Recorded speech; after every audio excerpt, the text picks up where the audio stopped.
Brent and Ryan in the morning. Good morning. I'm Brent. And I'm Ryan. And this is Brent and Ryan in the morning. And this is our second episode where we're coming to you live to talk about our reading this week, where we're in the Immerse Reading Bible, looking at the New Testament between now and Easter. And one of the tools that you have as you go through this is in the quick start guide that you got in the Bible when you picked it up. On that one side, there are actually 4 questions to get your conversation started. Very nice, Ryan. You could give Vanna White a run for her money. The 4 questions, as you read, you want to kind of keep these things in your mind. These questions are just simply this. What stood out to you this week? Was there anything confusing or troubling? Did anything make you think differently about God? Or how might this change the way you live? Very important questions that people need to consider all the time as we read the Bible, but especially as we go through the Immerse reading plan. That's right. So Ryan, why don't you remind us, where were we? Well, we are still in Luke's Gospel, reading through. Oh, that's right. That's right. Luke, Mr. Long-winded storyteller, Mr. Include every detail of every story, Mr. Don't leave anything out, Mr.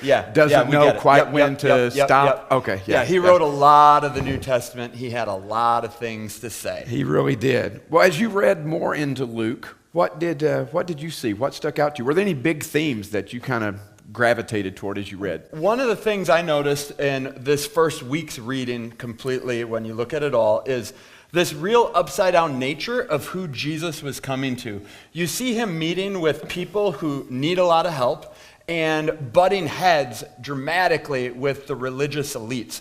So if you want to turn to page 17, I will be honest, it pains me to say that. We've talked with some of you.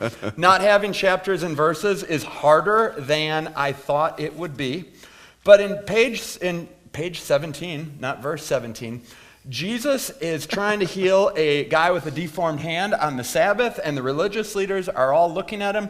And Jesus is like poking at the religious leaders. And it says that he looked around at them one by one and then told the man to hold out his hand, and he healed him anyway. Yeah, that's interesting. You know, talking about the upside-down nature of things, I saw that as well. What really jumped out at me one day was as he talked about how the women that were there, that were following him, and it wasn't just that they were following, that they were so convinced and believed in what he was doing, that they were funding the mission. They were the ones financially supporting what he was doing. And Praise God for women. No kidding. I mean, I'm a married man, and my wife is always much more insightful, knows how to read situations. I am dense, and if somebody doesn't spell it out for me, I will miss it, stop agreeing so much. I completely agree with you. You stop it. But it is amazing how the women were there, and in a culture where women were looked down upon, mostly uneducated, seen as property. I mean, there was no real value there. Luke makes it a point to make sure we understand that the reason Jesus was able to do what he did was because of the women that were supporting him. And so, we just have to say props to the women who were willing to step in when men weren't. Yeah, they were of incredible value to Jesus. So what other types of things stood out to you? When I was reading, one of the things I saw was just how different people responded to Jesus at different ways at different times. There's the interesting story there about John the Baptist, who John had baptized Jesus. He had his own miraculous birth story. I mean, if anybody should have had faith and known what was going on, it would be John the Baptist. And yet in this moment in his life, he has doubts. You read that there's things going on and people are laughing at Jesus at times.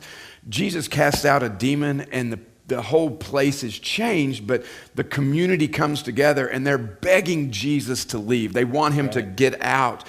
But then on the flip side, you see kind of those difficult responses to Jesus, but then you see people like the Roman soldier that demonstrated such incredible faith. Right, and I love the Roman centurions, this perfect example of Jesus, of just responding with this incredible faith, unlike anybody else.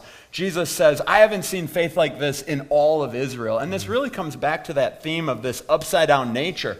John the Baptist, you'd expect to have faith, but he has doubt. The disciples who see the miracles, they continuously have doubt. And instead, the oppressive Roman soldier is the one that Luke holds up as having the perfect amount of faith that Jesus had never seen. And you know what it says in that story that I just love? It says that Jesus was amazed, and it used the word amazed when he's describing this man's Is faith. Jesus amazed by your faith? I know he's not amazed by mine. I would love to say yes, but I'm afraid I would have to say no. But it certainly gives me something to strive Absolutely. for, because, I often think I want to have a life that would amaze Jesus. And so it's just something to, keep as a goal out there in front of me. So, Absolutely. well, there's a lot in this. That's one thing. Reading Luke, he does put a lot of detail in, and some of the days you have a whole lot to read, some days you have a little bit to read. But you know what's so great about this reading plan is as you look at it, if you miss a day or two, guess what? You still have 2 days left. 2 open days every week. So it's all right. If you're not caught up right now, that's okay. You still have the weekend to catch back up.